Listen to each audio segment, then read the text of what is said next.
नमस्कार दोस्तों, अभिवादन स्वीकार करें लोकेश त्रिपाठी की तरफ से।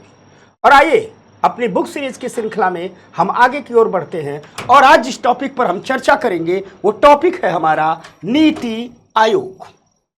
पिछले क्लास में हमने बताया था कि 2017 में 12वीं पंचवर्षीय योजना को समाप्त करने के साथ साथ सरकार ने स्पष्ट कर दिया कि वह योजनागत विकास के मॉडल को छोड़ रही है, अब योजना आयोग को छोड़ रही है और उसकी जगह लेकर के आ रही है नीति आयोग। तो आज की हमारी चर्चा है नीति आयोग। नीति आयोग का पूरा नाम है national institution for transforming India, अर्थात national institution for transforming India, Bharat के रूपांतरण के लिए एक राष्ट्रीय संस्थान, एक ऐसा संस्थान जो भारत का रूपांतरण करे। तो सवाल उठता है, रूपांतरण के लिए एक संस्थान की जरूरत क्यों थी? आखिर वो कौन सी चीज थी जो योजना आयोग नहीं कर पा रहा था, जिसके लिए हमें नीति आयोग बनाना पड़ा? यानी पहला सवाल यही उठता है कि योजना आयोग की जगह नीति आयोग क्यों? सीधे सीधे मुद्दे पर आते हैं कि योजना आयोग की जगह नीति आयोग क्यों। तो आइए एक बात बताते हैं, एक कहानी आपको समझाते हैं। आपको हमने समझाया था कि 1951 सरकार ने योजनागत विकास को चुना, योजनागत विकास के मॉडल को चुना। पिछली क्लास में बताया था क्यों चुना, कैसे चुना, सारी बातें तय। और इस जिस योजनागत विकास के मॉडल को चुना उसमें यह था कि राज्य आधारित अर्थव्यवस्था थी, राज्य आधारित अर्थव्यवस्था थी, राज्य आधारित अर्थव्यवस्था थी। यानी इकोनॉमी का संचालन कौन करेगा? तो राज्य करेगा, स्टेट करेगा, सरकार करेगी, यही तो था। और इस राज्य आधारित अर्थव्यवस्था के संचालन के लिए बनाया गया योजना आयोग। कहा गया कि योजना आयोग रहेगा और यह नीतियां बनाएगा, कार्यक्रम बनाएगा और देश के विकास को आगे बढ़ाएगा। ठीक, ये तय हुआ। लेकिन 1991 में 1991 में लाए गए आर्थिक सुधार, 1991 में इकोनॉमिक रिफॉर्म लाए गए, आर्थिक सुधार लाए गए। और इन आर्थिक सुधारों के बाद जो देश की अर्थव्यवस्था थी वह बाजार प्रधान होने लगी, बाजार प्रधान होने लगी। अब राज्य प्रधान अर्थव्यवस्था नहीं, धीरे धीरे बाजार प्रधान होने लगी। यानी प्राइवेट सेक्टर अर्थव्यवस्था में बड़े रोल निभाने लगा, अर्थव्यवस्था का अगुआ प्राइवेट सेक्टर बनने लगा। धीरे धीरे भारत राज्य प्रधान अर्थव्यवस्था से बाजार प्रधान अर्थव्यवस्था की ओर जाने लगा। आप लोग देख रहे होंगे कि तेजी से सरकारी कंपनियों का प्राइवेटाइजेशन किया गया और किया ही जा रहा है। तेजी से प्राइवेट सेक्टर आगे बढ़ रहा है, यानी हमारी इकोनॉमी बाजार प्रधान हो गई।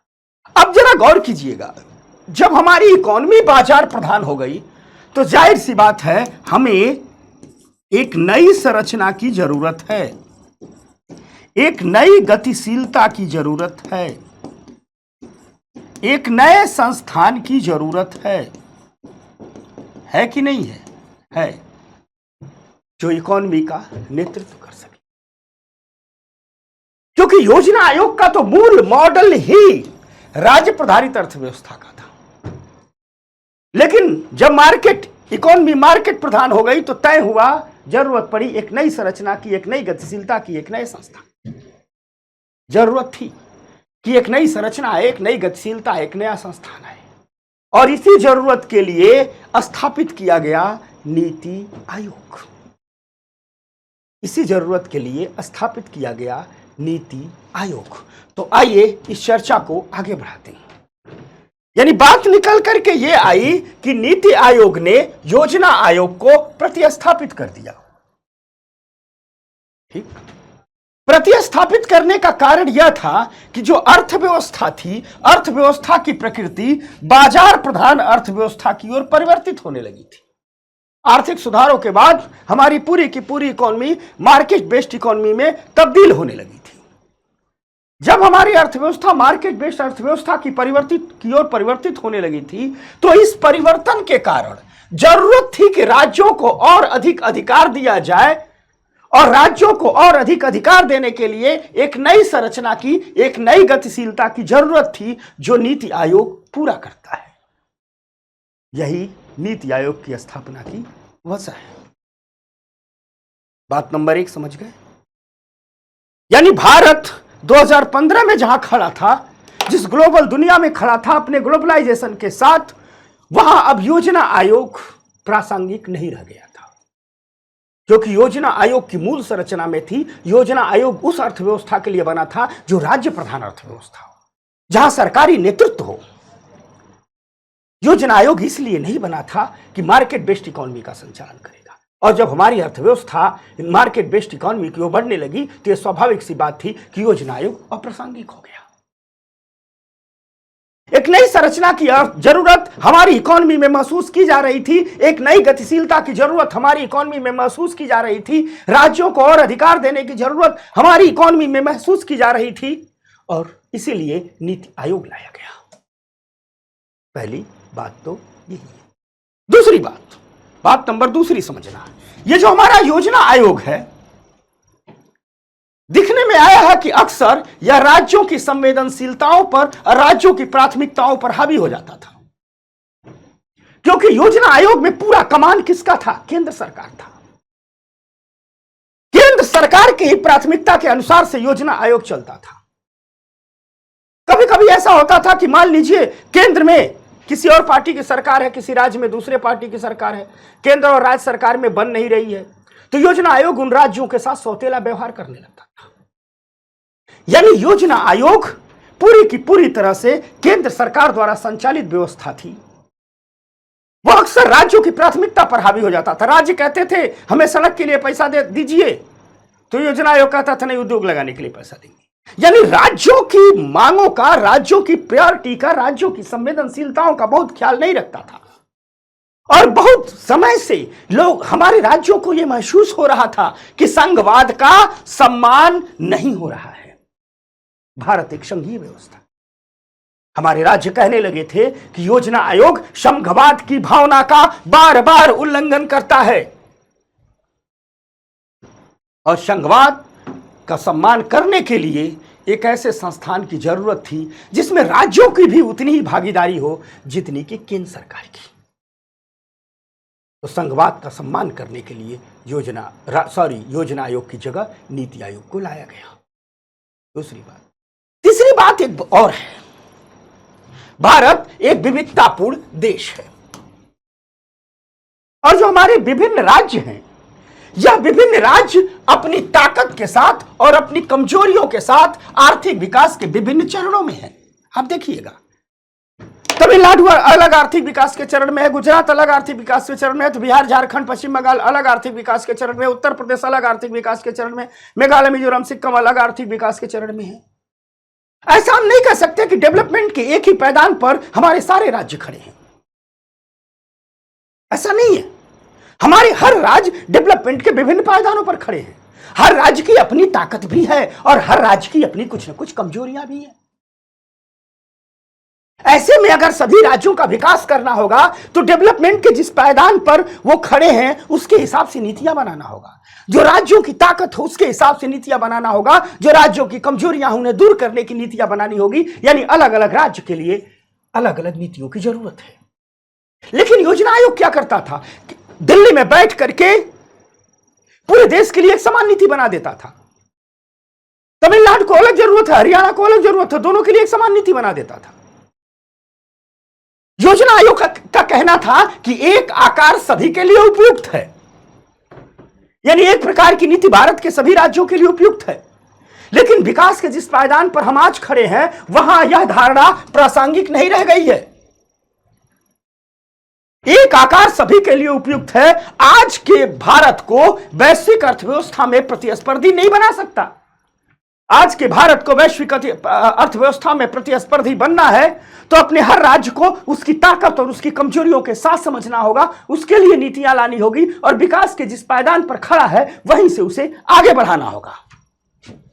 इसलिए नीति आयोग को कहा गया कि भारत सरकार की नीति विशेषज्ञों का आप एक थिंक टैंक बनिए। नीति आयोग को कहा गया कि भारत में जितने विशेषज्ञ हैं अलग अलग क्षेत्र के, सबका एक समूह इकट्ठा कीजिए, ठीक, और भारत के जितने राज्य हैं सबके आर्थिक विकास संबंधी नीति निर्माण में उनको शामिल कीजिए। यानी कुल मिलाजुला करके नीति आयोग हमारे विशेषज्ञों का एक समूह है, एक पॉलिसी थिंक टैंक है जो आर्थिक विकास संबंधी नीतियों में समस्त राज्यों की मदद करता है, समस्त राज्यों को सलाह देता है, हर राज्य को उसकी परिवेश में सलाह देता है। तो यही सब वजह थी जिसके कारण योजना आयोग की जगह नीति आयोग को ला दिया गया।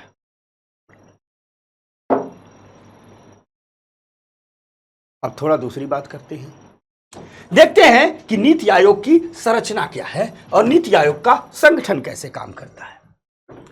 यह एक तस्वीर है जहां हमारे प्रधानमंत्री विभिन्न राज्यों के साथ मीटिंग ले रहे हैं।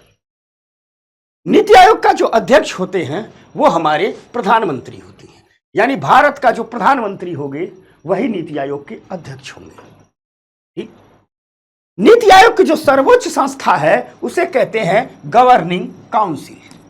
एक गवर्निंग काउंसिल होती है। क्या होता है? एक गवर्निंग काउंसिल होती है और इस गवर्निंग काउंसिल में के अध्यक्ष तो प्रधानमंत्री होते हैं, साथ ही साथ सभी राज्यों और केंद्र शासित प्रदेश के मुख्यमंत्री इसके सदस्य होते हैं। साथ ही साथ दिल्ली और पांडिचेरी को छोड़ करके अन्य केंद्र शासित प्रदेशों के लेफ्टिनेंट गवर्नर इसमें शामिल होते हैं। प्रधानमंत्री जी अध्यक्ष हो गए, कुर्सी बैठ गए, सारे मुख्यमंत्री, सारे प्रदेशों के लेफ्टिनेंट गवर्नर सब मिल गए, सारे केंद्र शासित प्रदेशों के लेफ्टिनेंट गवर्नर हो गए, सारे प्रदेशों के मुख्यमंत्री हो गए, मिल गए। समझ में आ गई बात? ठीक। तो यह बनती है गवर्निंग काउंसिल और यही सर्वोच्च संस्था होती है, यही सर्वोच्च संस्था होती है। साथ साथ नीति आयोग में इसके बाद एक संस्था होती है जिसे कहते हैं क्षेत्रीय परिषद, जिसे कहते हैं क्षेत्रीय परिषद। क्षेत्रीय परिषद का गठन हमेशा के लिए नहीं किया जाता है।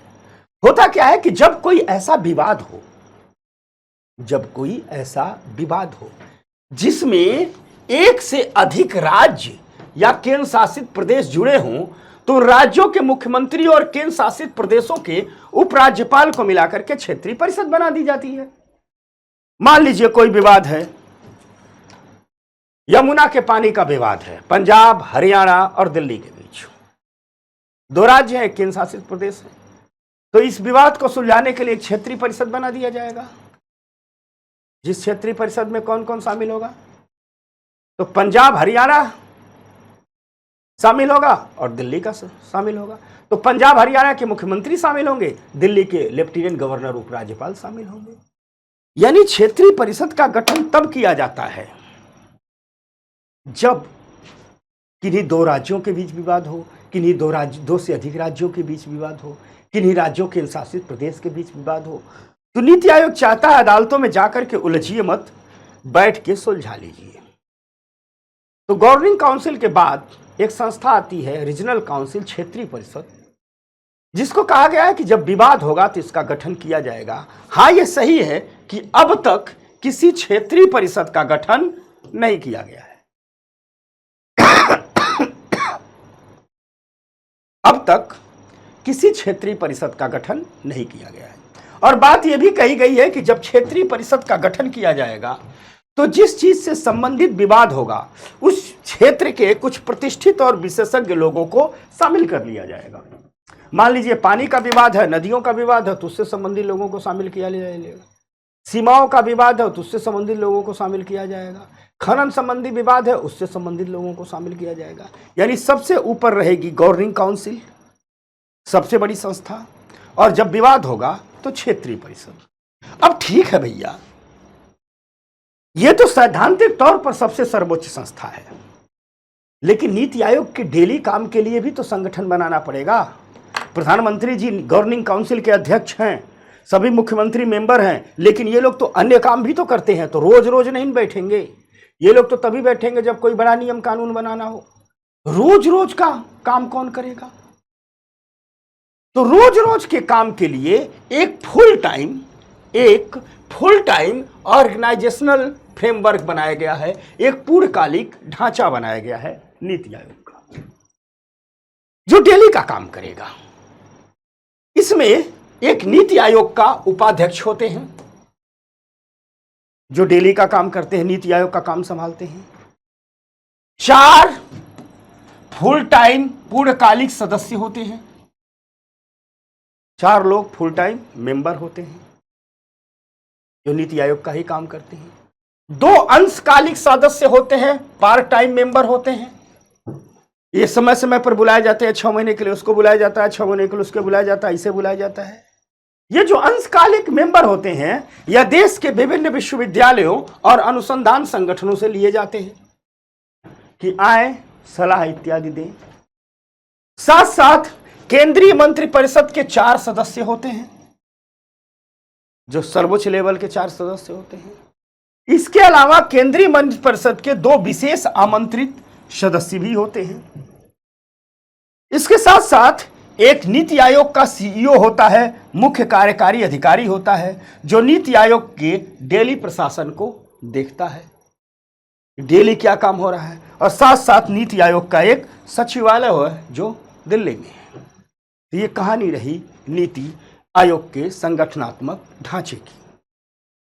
अब हम बात करते हैं नीति आयोग और योजना आयोग में तुलना करते हैं, देखते हैं कि कौन सी चीज है जो योजना आयोग के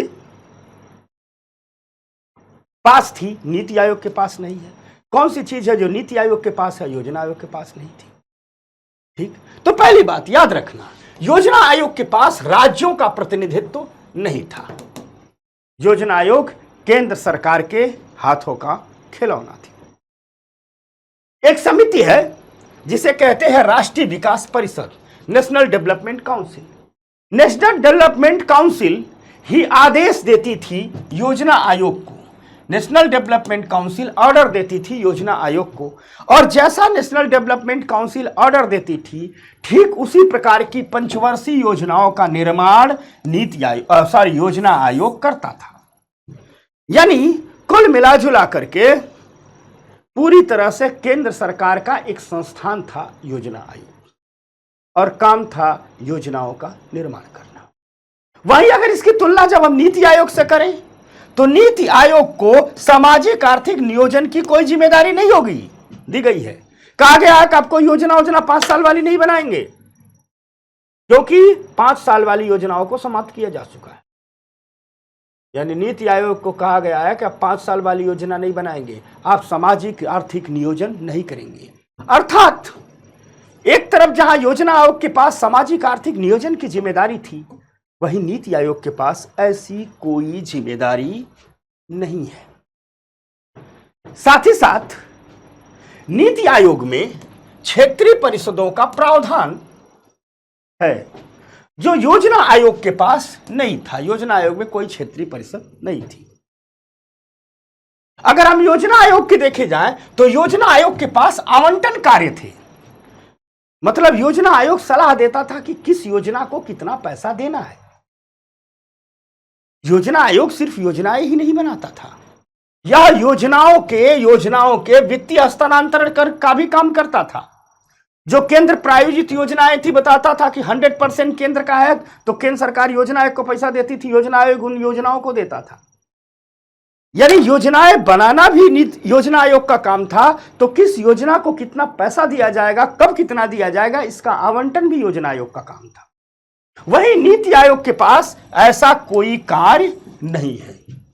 कब कितना पैसा दिया जाएगा, यह सब नीति आयोग के पास कोई कार्य नहीं है। तो ये एक अंतर है।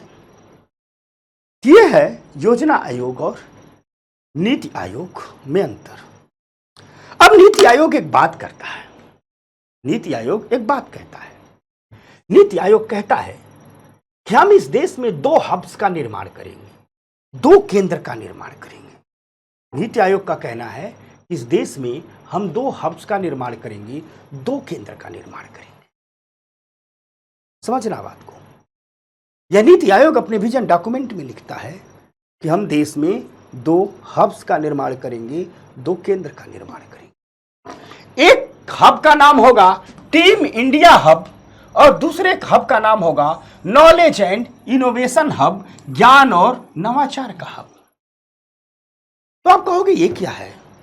दरअसल यह नीति आयोग की आत्मा है, यही नीति आयोग का थीम है। नीति आयोग कहता है कि हम अपने आप को एक ऐसे प्लेटफॉर्म के रूप में विकसित करेंगे, एक ऐसे संस्थान के रूप में विकसित करेंगे कि हम भारत में एक टीम इंडिया हब का निर्माण करेंगे। किसका निर्माण करेंगे? टीम इंडिया हब का निर्माण करेंगे। इस टीम इंडिया हब के मतलब क्या है? यह नीति आयोग कह रहा है हम एक ऐसा प्लेटफॉर्म बनाएंगे जिसमें चाहे केंद्र की सरकार हो, चाहे राज्य की सरकार हो, चाहे बड़े राज्य की सरकार हो, चाहे छोटे राज्य की सरकार हो, यह सब टीम इंडिया के रूप में मिलकर काम करेंगी, एक टीम के रूप में मिलकर काम करेंगी और सबका उद्देश्य यही होगा, देश को आगे बढ़ाना। नीति आयोग कह रहा है कि हम अपने प्लेटफॉर्म पर हम केंद्र सरकार और राज्य सरकारों को लाएंगे और ऐसी व्यवस्था करेंगे कि वे सब अपने मतांतर भूल करके आए, सब न अपने विरोध भूल करके आए, सब अपनी ताकत के साथ आए, सब अपनी कमजोरियों को दूर करने के लिए आए। जैसे क्रिकेट टीम खेलती है ना, तो टीम का सभी खिलाड़ी किसके लिए काम करता है कि टीम जीते। वैसे ही नीति आयोग कह रहा है कि भारत के सभी राज्यों और केंद्र शासित प्रदेशों को मिला करके हम बना देंगे एक टीम इंडिया, और यह जो टीम इंडिया हब होगा एक साथ पूरे देश के विकास के लिए काम करेगा। दूसरी बात बड़ी मजेदार है। नीति आयोग कहता है कि हम इंडिया में नॉलेज और इनोवेशन का हब बनाएंगे, ज्ञान और नवाचार का केंद्र बनाएंगे। याद रखना, आज की दुनिया की पूरी इकोनॉमी नॉलेज बेस्ड इकोनॉमी है, इनोवेशन बेस्ड इकोनॉमी है। जिस देश के पास जितना नॉलेज है वह देश उतना ही इनोवेशन करेगा, नवाचार करेगा, अर्थात नई खोजी आविष्कार करेगा। इनोवेशन मतलब क्या? इनोवेशन की हिंदी होती है नवाचार। नवाचार का मतलब होता है नए नए काम करने के तरीके। नॉलेज से ही इनोवेशन आएगा और इनोवेशन से ही आएगा नए नए काम करने के तरीके। और याद रखना, आज की दुनिया में जिसके पास नॉलेज है, जिसके पास इनोवेशन है, इकोनॉमी पर पकड़ उनकी ही है। अमेरिका के पास क्या है? अमेरिका के पास दुनिया का सबसे बड़ा नॉलेज है, दुनिया का सबसे बड़ा इनोवेशन है। जापान के पास क्या है? नॉलेज है, इनोवेशन है। आज इतनी तरक्की से चीन आगे बढ़ रहा है, उसके पास क्या है? नॉलेज है, इनोवेशन है। साउथ कोरिया के पास क्या है? नॉलेज है, इनोवेशन है। पूरे इतिहास में भी उठाकर देख लीजिए, एक समय सबसे ज्यादा नॉलेज और इनोवेशन ब्रिटेन के पास हुआ करता था, पूरी दुनिया पर राज करता था। यूरोप के देशों के पास हुआ करता था, पूरी दुनिया पर राज करते थे। आज सबसे बड़ा नॉलेज और इनोवेशन अमेरिका के पास, अब अमेरिका पूरी दुनिया पर राज कर रहा है। तेजी से चीन नॉलेज इनोवेशन की ओर आगे बढ़ा है। देखिए कितनी तेज बढ़ती हुई इकोनॉमी है। नीति आयोग कह रहा है कि आज की अर्थव्यवस्था में ठहरना है, रुकना है, प्रतिस्पर्धा करना है, नेतृत्व करना है, तो नॉलेज और इनोवेशन को एक प्लेटफॉर्म पर लाना होगा। नीति आयोग कह रहा है कि भारत के पास ज्ञान की कमी नहीं है, भारत के पास ऐसे युवाओं की कमी नहीं है जो नवाचारों से ओतप्रोत न हो। सब बिखरे हुए हैं, हर क्षेत्र में हमारे पास ज्ञानियों की भरमार है, लेकिन सब बिखरे हुए हैं। ढेर सारे ऐसे लोग भी हैं जिनको ऐसा प्लेटफॉर्म नहीं मिल पा रहा है कि उस प्लेटफॉर्म के सहारे अपने ज्ञान का प्रदर्शन करने, अपनी प्रतिभा का प्रदर्शन करें, अपने नवाचारों का प्रदर्शन करें।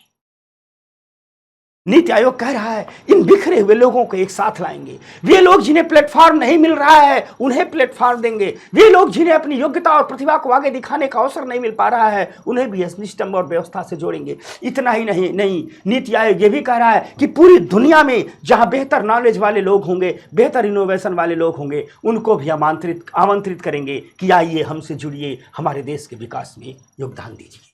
यानी नीति आयोग कहता है कि इस देश को हम नॉलेज और इनोवेशन का हब बना देंगे।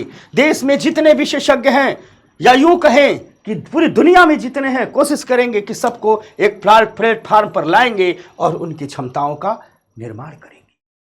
तो नीति आयोग की दो आत्मा है, एक है टीम इंडिया और दूसरा है नॉलेज इनोवेशन हब। यह उसका विजन है, यह उसका डॉक्यूमेंटेशन है।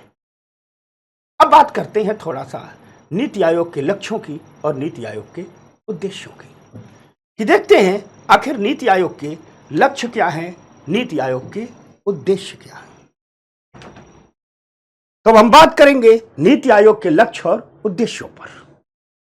नीति आयोग का जो सबसे पहला लक्ष्य है वो ये है कि नीति आयोग में विशेषज्ञों का एक समूह होता है। स्पेशलिस्ट लोग जुड़ते हैं नीति आयोग के प्लेटफॉर्म से, और ये विशेषज्ञ लोग केंद्र और राज्य सरकारों को समय समय पर सलाह देते हैं। ध्यान से समझना, ये विशेषज्ञ लोग केंद्र और राज्य सरकारों को समय समय पर सलाह देते हैं। सलाह ये देते हैं कि भारत के रूपांतरण की जो महत्वाकांक्षी योजनाएं हैं, जैसे make in India, digital India, asset monetization, आत्मनिर्भर भारत अभियान, स्वच्छ भारत, इन सब को कैसे सफल बनाया जाए, इसके लिए नीति आयोग केंद्र सरकार को सलाह देता है, नीति आयोग राज्य सरकार को सलाह देता है। यानी भूमिका इसकी क्या है? सलाहकारी है। भूमिका क्या है? सलाहकारी है कि ये योजनाएं जो भारत को रूपांतरित करेंगी, इन योजनाओं के सफल होने के लिए जरूरी है केंद्र सरकार भी इन योजनाओं पर बेहतर तरीके से काम करे, राज्य सरकारें भी इन योजनाओं पर बेहतर तरीके से काम करें। इसके लिए इन सरकारों को सलाहों की जरूरत पड़ती है। तो नीति आयोग में जो विशेषज्ञ होते हैं समय समय पर संबंधित सरकारों को सलाह देते हैं कि कैसे इन योजनाओं को सफल बनाया जाए। दूसरा जो लक्ष्य और उद्देश्य है, यह इंटर मिनिस्ट्री कोऑर्डिनेशन को आगे बढ़ाता है।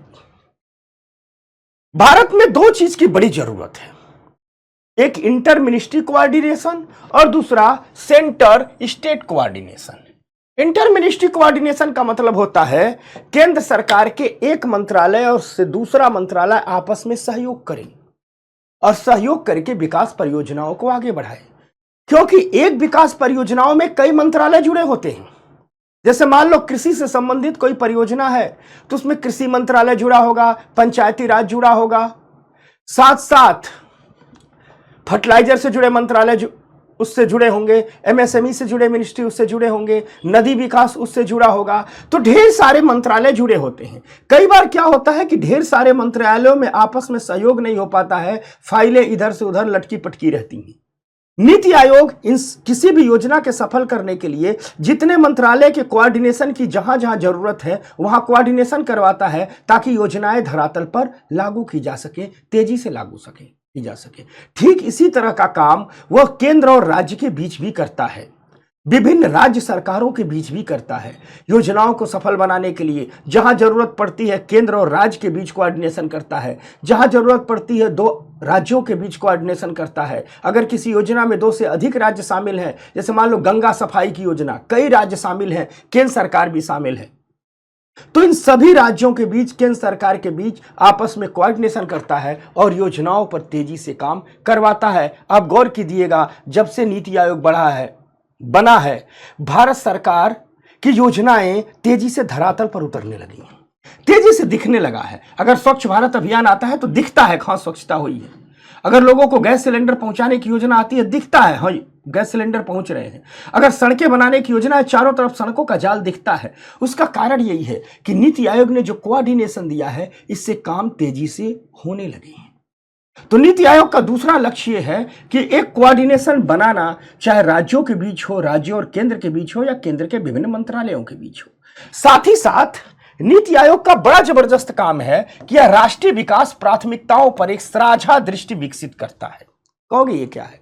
देखो, हर राष्ट्र के विकास की अपनी प्राथमिकताएं होती हैं।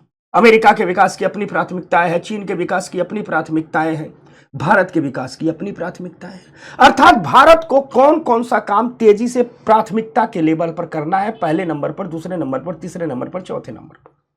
सबसे जरूरी होता है कि कोई राष्ट्र पहले अपनी प्राथमिकता तो तय करे और प्राथमिकता सिर्फ केंद्र सरकार के स्तर पर तय न हो, प्राथमिकता केंद्र सरकार के भी स्तर पर तय हो और प्राथमिकता राज्य सरकारों के स्तर पर तय हो और सबकी उसमें सहमति बनाई जाए। सभी राज्यों की सहमति बन जाए, केंद्र शासित प्रदेशों की सहमति बन जाए, केंद्र सरकार की सहमति बन जाए, या यूं कहिए कि पूरे राष्ट्र की सहमति बन जाए और उस काम को आगे बढ़ाया जाए। जैसे सपोज दैट मान लीजिए जनसंख्या नियंत्रण पर काम करना हो, तो जनसंख्या नियंत्रण सिर्फ केंद्र सरकार का मुद्दा नहीं हो सकता है। जरूरी है कि जनसंख्या नियंत्रण किस तरीके से किया जाए या केंद्र और राज्य सबका मुद्दा हो सकता है, या हमारी राष्ट्रीय विकास की प्राथमिकता हो सकती है। तो समय समय पर जो भी राष्ट्रीय विकास की प्राथमिकताएं होंगी उनको तय करना नीति आयोग का काम है और उन प्राथमिकताओं पर एक साझी राष्ट्रीय दृष्टि विकसित करना नीति आयोग का काम है। अब लक्ष्य बदलते रहते हैं, कभी कोई राष्ट्रीय प्राथमिकता होती है, कभी कोई राष्ट्रीय प्राथमिकता होती है। तो जब जो राष्ट्रीय प्राथमिकताएं होती है उससे संबंधित सहमति नीति आयोग विकसित कर लेता है। सभी सरकारों से बात करके, नागरिक समूहों से बात करके, मीडिया से बात करके एक किस्म की समस्त राष्ट्र की सहमति विकसित कर लेता है राष्ट्र के विकास की साझी प्राथमिकताओं पर। तो ये लक्ष्य है अगला इसका। इसी के साथ साथ नीति आयोग काम करता है कोऑपरेटिव फेडरलिज्म पर, सहयोगी संघवाद पर। यहां हमने एक राज्य का चित्र बनाया है, यहां हमने नेशनल लिखाया है और दोनों एक दूसरे से हाथ मिला रहे हैं। यही फेडरलिज्म है। आप लोग पॉलिटी में पढ़ोगे संघीय व्यवस्था। क्या है यह संघीय व्यवस्था? तो संघीय व्यवस्था और कुछ नहीं है, ऐसी व्यवस्था है जिसमें एक साथ राज्य सरकारें और केंद्र सरकारें अस्तित्व में होती है। कुल मिलाजुला करके कहा जाए तो संघीय व्यवस्था वो व्यवस्था है जहां देश एक होता है लेकिन सरकारों के कई लेवल होते हैं, सरकारों के शासन के कई स्तर होते हैं। केंद्र स्तर की सरकार होती है जिसे संघीय सरकार कहते हैं, राज्य स्तर की सरकारें होती हैं जिसे राज्य सरकार कहते हैं, पंचायत स्तर पर होता है जिसे स्थानीय सरकारें कहते हैं। तो मोटे तौर पर कहते हैं कि जब एक देश में एक साथ सरकारों के कई स्तर काम करते हैं तो उसे संघीय व्यवस्था कहते हैं। हमारे देश में संघीय व्यवस्था है, लेकिन देखा जाता है कि कहीं कहीं हमारा संघवाद परिपक्व संघवाद के रूप में नहीं नजर आता है। देखा जाता है कि हमारे देश में जो सत्ता है, जो शक्तियां हैं, वो केंद्र सरकार की तरफ ज्यादा झुकी हुई है। साथ ही साथ कई बार यह देखा जाता है कि जब राज्यों में विभिन्न दलों की सरकारें होती हैं, केंद्र में किसी और दल की सरकार हो, राज्य में किसी और दल की सरकार हो, तो ये सरकारें आपस में लड़ती झगड़ती रहती हैं। उदाहरण है दिल्ली की आम आदमी पार्टी, ये हमेशा केंद्र सरकार से उलझती रहती है, लड़ती रहती है, झगड़ती रहती है। यह बेहतर संघीय व्यवस्था नहीं है। बेहतर संघीय व्यवस्था यह है कि किसी राज्य में किसी भी पार्टी की सरकार हो, केंद्र में किसी भी पार्टी की सरकार हो, चुनाव होने के बाद सभी सरकारें आपस में मिलजुल करके काम करें और देश को एक मजे हुए संघवाद की ओर ले जाएं। नीति आयोग ने ये महसूस किया कि इस देश को एक मजे हुए संघवाद की जरूरत है। एक ऐसे संघवाद की जरूरत है जहां विभिन्न राज्यों की सरकारें आपस में एक दूसरे का सहयोग करें, जहां राज्यों की सरकारें केंद्र सरकार का एक दूसरे का सहयोग करें और देश को एक सहयोगी संघवाद की ओर आगे ले जाएं, कोऑपरेटिव फेडरलिज्म की ओर आगे ले जाएं, एक सहकारी संघवाद की ओर आगे ले जाएं। नीति आयोग ने लक्ष्य रखा है कि हम देश के संघवाद को एक नए किस्म के क्लेवर में ढाल करके आगे बढ़ाएंगे और वो होगा सहकारी संघवाद, जिसे सहयोगी संघवाद भी कहते हैं। तो नीति आयोग को यह भी लक्ष्य दिया गया है कि सहकारी संघवाद को बढ़ावा देने के लिए यह मानते हुए नीति आयोग सहायता करता है सभी राज्यों की और केंद्र सरकारों की कि सशक्त राज्य ही एक सशक्त राष्ट्र बनाते हैं। अर्थात नीति आयोग का मोटो है कि राज्यों को मजबूत कीजिए, राष्ट्र अपने आप मजबूत हो जाएगा। नीति आयोग का यह लोगो है कि राज्य कोई छोटी और कमजोर सत्ताएं नहीं है, बल्कि जितने सशक्त राज्य होंगे उतने ही सशक्त हमारा राष्ट्र होगा। तो नीति आयोग इस देश को एक सहकारी संघवाद की ओर ले जाने का लक्ष्य रखता है। नीति आयोग का उद्देश्य है कि हम देश में राज्य सरकारों के स्तर पर सहयोग को बढ़ावा देंगे और एक दिन भारत में पूर्णतः एक सहकारी संघवाद, एक सहयोगी संघवाद की स्थापना करेंगे। इसके साथ साथ नीति आयोग का यह भी लक्ष्य है कि अंतर्राष्ट्रीय स्तर के, चाहे राष्ट्र के हो चाहे अंतर्राष्ट्रीय स्तर के विशेषज्ञ हो, पूरी दुनिया में जो स्पेशलिस्ट हो या भारत में जो विभिन्न स्पेशलिस्ट लोग हैं इधर उधर बिखरे हुए हैं, अपने अपने, चाहे किसी क्षेत्र के विशेषज्ञ हो, कृषि के क्षेत्र के, उद्योग के क्षेत्र के, पानी के, खनिज के, पशुपालन के, किसी भी क्षेत्र के, शिक्षा के किसी भी क्षेत्र के स्पेशलिस्ट हो। नीति आयोग कहता है कि हम एक ऐसा सपोर्ट सिस्टम तैयार करेंगे जिसमें राष्ट्रीय और अंतर्राष्ट्रीय स्तर के विशेषज्ञों की, राष्ट्रीय और अंतर्राष्ट्रीय स्तर के चिकित्सकों को और राष्ट्रीय और अंतर्राष्ट्रीय स्तर के भागीदारों को एक सपोर्ट सिस्टम पर लाएंगे। यानी एक ऐसा प्लेटफॉर्म तैयार करेंगे, देश के जितने स्पेशलिस्ट हैं, देश के जितने पार्टनर हैं, जितने भागीदार हैं, देश में जितने बेहतर चिकित्सक हैं, सबको एक प्लेटफॉर्म पर लाया जाए ताकि भारत को नॉलेज, इनोवेशन और इंटरप्रेन्योरशिप का हब बना दिया जाए। भारत में नॉलेज, इनोवेशन और इंटरप्रेन्योरशिप को आगे बढ़ा दिया जाए। नीति आयोग का लक्ष्य ही है कि भारत नॉलेज का केंद्र हो, भारत इनोवेशन का केंद्र हो, भारत इंटरप्रेन्योरशिप का केंद्र हो। और इसके लिए जरूरी है कि राष्ट्रीय स्तर पर चाहे अंतर्राष्ट्रीय स्तर पर जहां भी किसी भी क्षेत्र का कोई स्पेशलिस्ट हो, जहां भी कोई बेहतर चिकित्सक हो, जहां भी कोई भागीदार हो, चाहे वो उद्योग हो, चाहे कोई स्वयंसेवी संस्था हो, सबको एक प्लेटफॉर्म पर जोड़ दिया जाए, एक ऐसा सपोर्ट सिस्टम तैयार किया जाए कि सभी के सभी अपने स्तर से राष्ट्र के विकास में जुट जाएं, अपना अपना योगदान दे दें और भारत को नॉलेज, इनोवेशन और इंटरप्रेन्योरशिप का हब बना दिया जाए। साथ ही साथ नीति आयोग के सब तो लक्ष्य हैं, कुछ लक्ष्य गवर्निंग काउंसिल के भी हैं। वही गवर्निंग काउंसिल जिसके अध्यक्ष प्रधानमंत्री हैं, वही गवर्निंग काउंसिल जिसमें सभी मुख्यमंत्री और केंद्र शासित प्रदेशों के लेफ्टिनेंट गवर्नर शामिल हैं। तो थोड़ी चर्चा इन गवर्निंग काउंसिल के उद्देश्यों पर भी कर लेते हैं। याद रखना, गवर्निंग काउंसिल का जो लक्ष्य है वो बड़ा अजीबोगरीब है और बड़ा मजेदार है और भारत वर्षों से इसी का इंतजार कर रहा है। भारत में क्या हुआ, आजादी के बाद सब कुछ ठीक चला। 70-80 के दौर में सरकारों का वामपंथी झुकाव बढ़ा, क्योंकि वामपंथ एक सशक्त आंदोलन के रूप में विकसित हुआ और वामपंथ को न्यूट्रल करने के लिए जो केंद्र में सरकारें थी, उन्होंने वामपंथ की कई मांगों को अपने सरकारों के कार्यक्रम में शामिल कर लिया। ये मांगे सुनने में, दिखने में बड़ी अच्छी लगती है, नारों में बड़ी अच्छी लगती है। जैसे वामपंथ का उद्देश्य है, वामपंथ कहता है कि सब कुछ सरकार को करना चाहिए, सब कुछ सरकारी होना चाहिए। याद कीजिए, समाजवादी अर्थव्यवस्था के मॉडल में हमने आपको समझाया था कि अर्थव्यवस्था का नेतृत्व कौन करेगा, राज्य करेगा, सरकार करेगी। उत्पादन कौन करेगा, सरकार करेगी। वितरण कौन करेगा, सरकार करेगी। अर्थात सब कुछ कौन करेगा, सरकार करेगी। सरकार जहाज भी बनाएगी, सरकार शौचालय भी बनाएगी, सरकार विश्वविद्यालय भी खोलेगी, सरकार सड़क पेड़ भी लगवाएगी, सरकार नदियां भी साफ करेगी, सरकार नालियां भी साफ करेगी। गौर से देखिए तो सब कुछ सरकार ही करती है।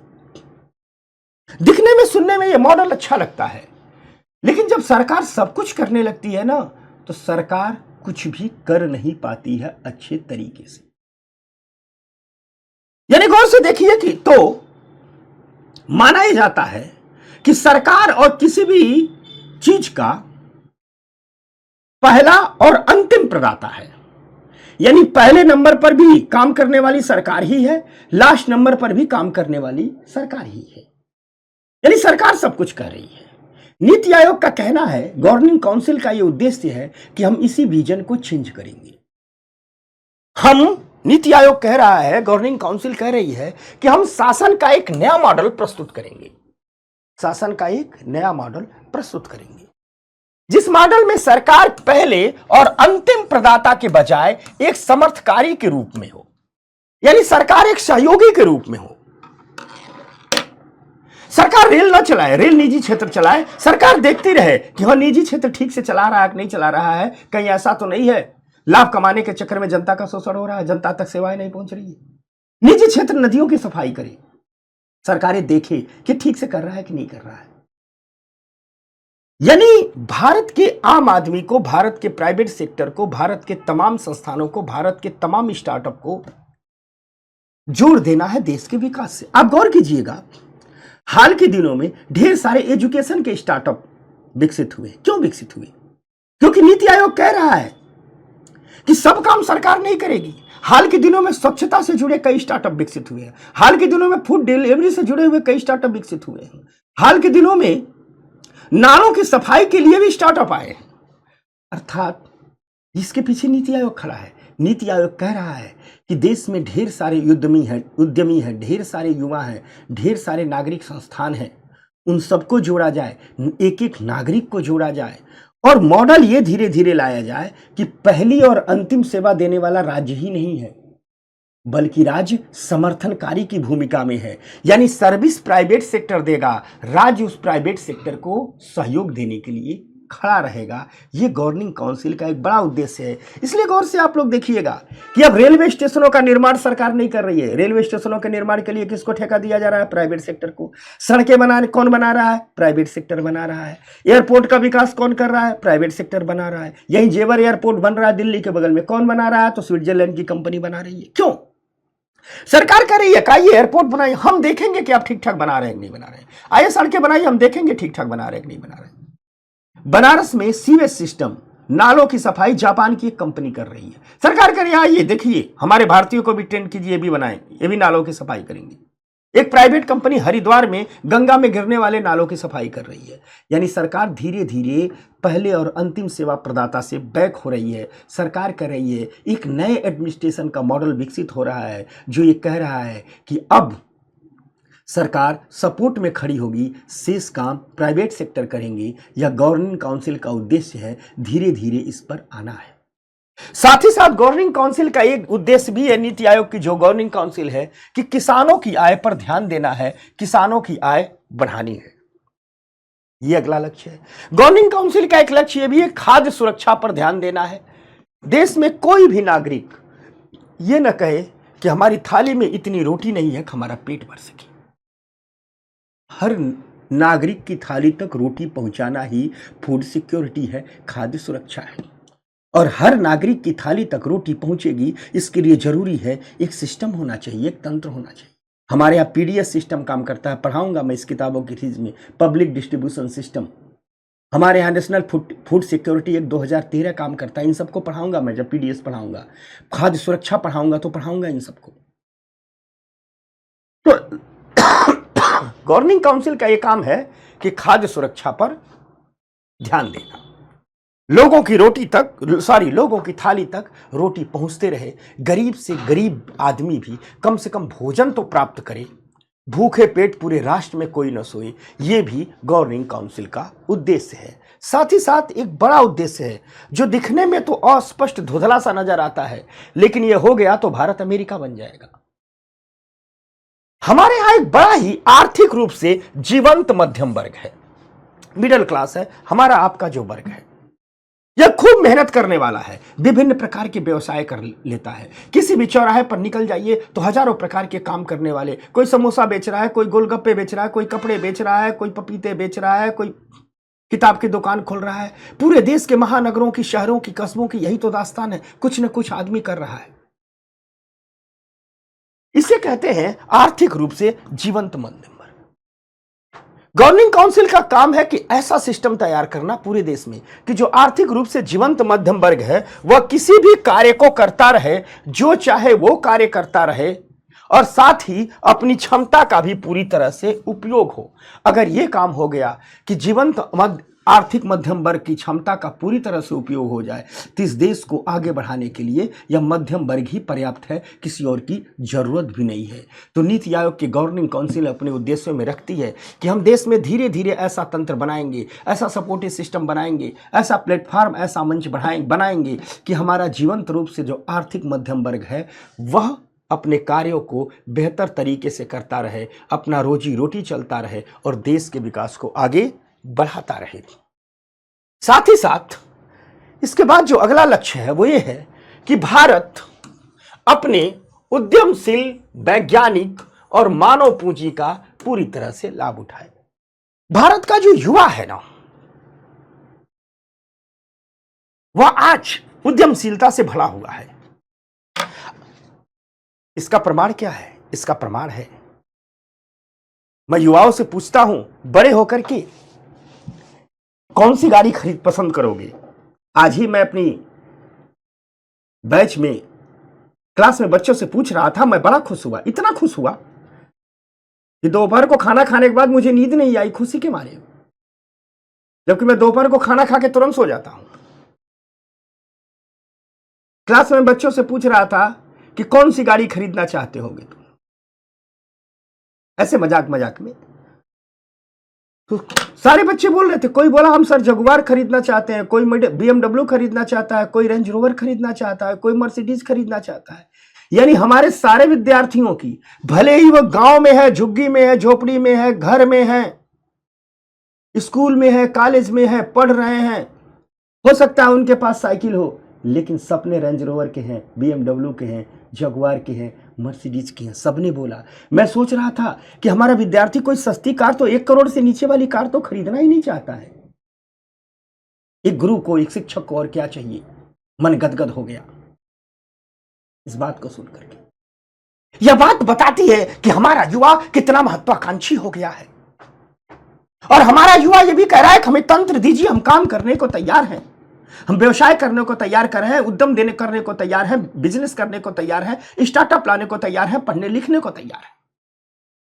यानी उद्यमशीलता की कमी नहीं है। तो नीति आयोग की गवर्निंग काउंसिल का लक्ष्य है कि हम ऐसा तंत्र बनाएंगे कि भारत का जो उद्यमशील युवा है, भारत का जो वैज्ञानिक है, जो एक सिनेमा से कम खर्चे में चांद पर पहुंच जाता है, उसकी प्रतिभा का पूरी तरह से उपयोग करे, लाभ उठाए। भारत की जो मानव पूंजी है, मानव पूंजी मतलब वे नागरिक जो शिक्षित हैं, स्वस्थ हैं, स्किल्ड है। जब कोई नागरिक पढ़ लिख लेता है, स्वस्थ रहता है और कौशल युक्त हो जाता है, तो वो मानव पूंजी में तब्दील हो जाता है। भारत के पास आज भर भर करके उद्यमशील युवा हैं। भारत के पास ऐसे वैज्ञानिक हैं जो बॉलीवुड की बनने वाली मूवियों से 1/3 कम बजट में चांद पर पहुंच जाते हैं। ऐसे वैज्ञानिक हैं। भारत के पास एक बड़ी मानव पूंजी तैयार है। बस एक तंत्र बनाने की जरूरत है, एक सिस्टम बनाने की जरूरत है। समझना कि देश इनका अधिक से अधिक लाभ उठाए। गवर्निंग काउंसिल का उद्देश्य है कि हम एक सिस्टम बनाएंगे ताकि हम अपने उद्यमशील युवाओं का, क्षमता का, वैज्ञानिकों की प्रतिभा का, अपनी मानव पूंजी का अधिकतम राष्ट्र के हित में उपयोग कर सकें। इसके साथ साथ गवर्निंग काउंसिल का यह भी उद्देश्य है कि आधुनिक तकनीकी माध्यम से हम सुरक्षित शहरों का निर्माण करें, क्योंकि भारत अब गांवों का देश नहीं रह गया है, अब यह कस्बों और शहरों का देश होता जा रहा है। धीरे धीरे हर गांव कस्बे में तब्दील हो जाएगा। तो हमें भविष्य के सतत शहरों की जरूरत है, सुरक्षित शहरों की जरूरत है, और यह भी गवर्निंग काउंसिल का उद्देश्य है कि हम धीरे धीरे अपने देश में सुरक्षित और सतत शहरों का निर्माण कर सकें। साथ ही साथ गवर्निंग काउंसिल का उद्देश्य है कि शासन में पारदर्शिता लाने के लिए तकनीकी का प्रयोग हो। आप देखते हैं कि पूरा का पूरा प्रशासन का काम पेपरलेस होता जा रहा है। हर जगह ऑनलाइन सिस्टम हो गया है। स्कूल में मास्टर पढ़ाने भी जा रहा है, तब रजिस्टर नहीं मेंटेन होता है, पंचिंग लगता है। क्यों? क्योंकि मान लीजिए मास्टर साहब 12 बजे आएंगे तो भी 10 बजे से ही प्रेजेंट दिखा देंगे, लड़के पढ़ ही नहीं रहे। डॉक्टर साहब 2 बजे आएंगे, 8 बजे से ही प्रेजेंट दिखा देंगे, अब पंचिंग लगता है। ऑनलाइन ऐप है, सरकारी कर्मचारी जाते हैं तो उनको ऐप को मेंटेन करना पड़ता है। ऑनलाइन डेटा स्टोर हो रहा है। गरीबों को जो खाद्यान्न सप्लाई होता है वो भी डिजिटल हो जाता है। किसी जमाने में भारत में पासपोर्ट बनवाना बहुत बड़ी बात थी। पासपोर्ट बनवाने के लिए पासपोर्ट ऑफिस का इतना चक्कर लगाना पड़ता था कि चप्पलें घिस जाती थी। आज ऑनलाइन एप्लीकेशन कीजिए, घर में बैठ करके 15 दिन में पासपोर्ट बनते हैं। ये सब कैसे हो रहा है? ये सब तकनीकी के प्रयोग से। तकनीकी का जितना ही प्रयोग होता है, शासन में काम करने की दर तो बढ़ती है, पारदर्शिता भी आती है, भ्रष्टाचार भी कम होता है। तो नीति आयोग का, गवर्निंग काउंसिल का लक्ष्य है, नीति आयोग की गवर्निंग काउंसिल का, कि हम धीरे धीरे भारत की पूरी शासन प्रणाली में तकनीकी का इतना प्रयोग कर देंगे कि हमारा शासन पारदर्शी हो जाए, भ्रष्टाचार मुक्त हो जाए। साथ ही साथ बात कही जाती है कि गवर्निंग काउंसिल कह रही है कि हम नीति आयोग के माध्यम से भारत के जनसांख्यिकी लाभांश का लाभ उठाएंगे। ठीक, जनसांख्यिकी लाभांश मतलब जब किसी भी मुल्क की जनसंख्या में युवाओं की संख्या अधिक हो तो कहते हैं वो मुल्क जनसांख्यिकी लाभांश की स्थिति में है।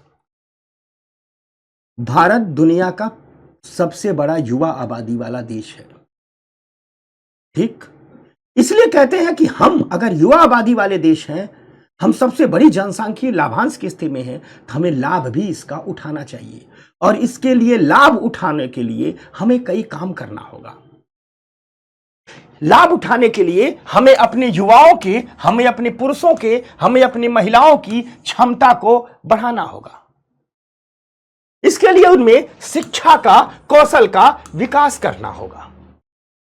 साथ साथ पूरे समाज से लैंगिक पूर्वाग्रहों का उन्मूलन करना होगा।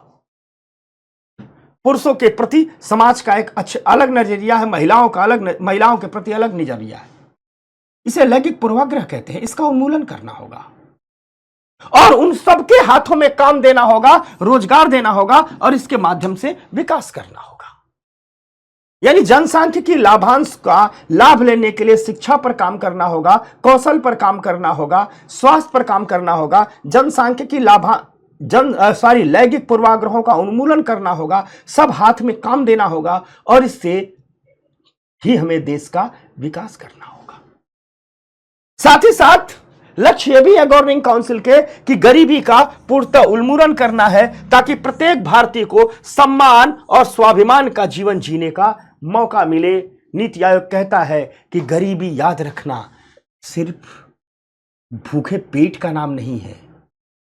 गरीबी आपसे आपका सम्मान छीनती है, गरीबी आपसे आपका स्वाभिमान छीनती है, गरीबी आपसे आपके तन करके जीने का हक छीनती है। इसीलिए कहा जा रहा है, नीति आयोग ने कह दिया है कि देश से इस गरीबी को दूर करेंगे ताकि हर नागरिक सम्मान और स्वाभिमान का जीवन जी सके।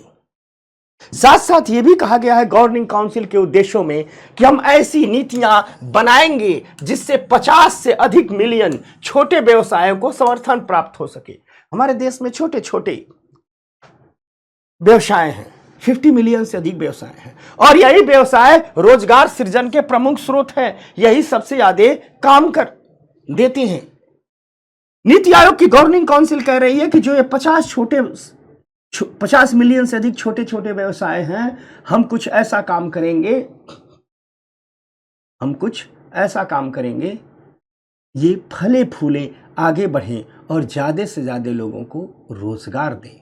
यानी छोटे छोटे व्यवसायों के लिए देश स्पेशल नजरिए का विकास करेगा, देश स्पेशल सपोर्ट सिस्टम तैयार करेगा, देश स्पेशल नीतियां बनाएगा। यह भी नीति आयोग के गवर्निंग काउंसिल के उद्देश्य हैं। साथ साथ गवर्निंग काउंसिल कह रही है कि ऐसी नीतियां और कार्यक्रम भी हम बनाएंगे जिससे पर्यावरण और पारिस्थितिकी की सुरक्षा हो सके, हम सतत विकास लक्ष्यों को प्राप्त कर सकें, एक ऐसे विकास के मॉडल को आगे बढ़ा सकें जिससे